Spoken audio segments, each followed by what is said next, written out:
Inta badan dadka Soomaalida ah waxaa lagu eedeeyaa in waqtiga, lacagta iyo xoogga ay ku khasaariyaan waxyaabo aan micno lahayn, naftooda iyo dunidana u lahayn faa'iido. Sheekadan maanta oo Jimco ah ay soo koobayaan gal ganacsi waa muhiim.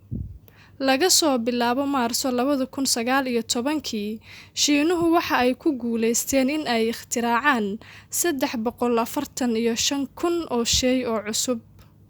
Kuuriyada Koonfureed waxa ay iibisay 100 milyan oo moobilada Samsung-ka ah iyo 10 milyan oo gawaarida Hyundai-ga ah. Dalka Hindiya waxaa qalin jebiyay 2 milyan oo injineer oo takhasusyo kala gedisan leh. Dalka Baraasiil waxa ay beereen dhul baaxaddiisu gaaraysay 65 milyan oo hektar oo dalag ah. 32 bilood ee la soo dhaafay, caalamka waxaa ka dhacay isbeddello horumarineed. Haddaba ma xasuusataa horumar lagu faani karo oo dadkeena iyo dalkeena gaaray tan iyo 2019?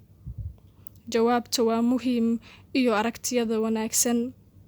Gal ganacsi waxa ay sheekadan ka soo xigatay Mustafa Cawil Xasan oo arrimaha bulshada iyo dhaqaalaha wax ka qora.